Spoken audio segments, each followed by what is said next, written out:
Hey guys, in this lecture we're going to talk about what strength training is, why you would want to strength train, and how you actually go about getting stronger and strength training effectively. So, what is strength training? As the name suggests, it's exercise that you do with the intent of making your muscles stronger and probably bigger. So, this can be done by lifting weights, by doing calisthenic exercises, or lifting bands. Basically anything that creates a resistance that your muscle has to overcome. So why would you want to strength train? So strength training is very good for muscular development. So it can make your muscles bigger, it can make them more toned and more defined, but more importantly, it actually makes everyday activities a lot easier. So being strong makes it easier for you to carry groceries to your car. It makes it easier for you to move furniture around your house, and it makes it easier to play sports and keep up with your friends when you're trying to hit a golf ball further than they can, for example.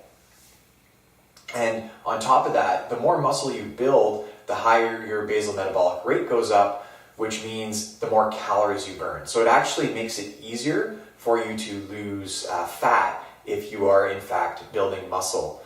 So those are some of the main reasons that I would recommend you do strength training, as well as some other physiological things that I think are a little bit outside the scope of this course.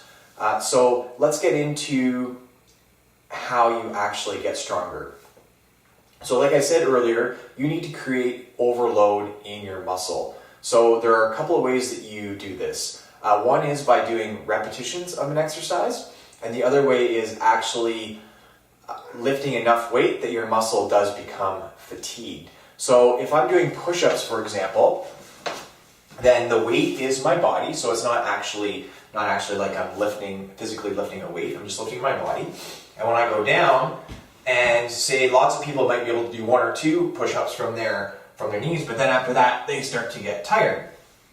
Okay, and then it's at that point you create overload. So for everybody, this is a little bit different. So for some people, you may have to do 10 or 15 push-ups from your knees. For other people, maybe you have to have your feet up on a bench and you're doing a push-up with your hands much below your feet on the floor for 12 or 15 reps or something like that.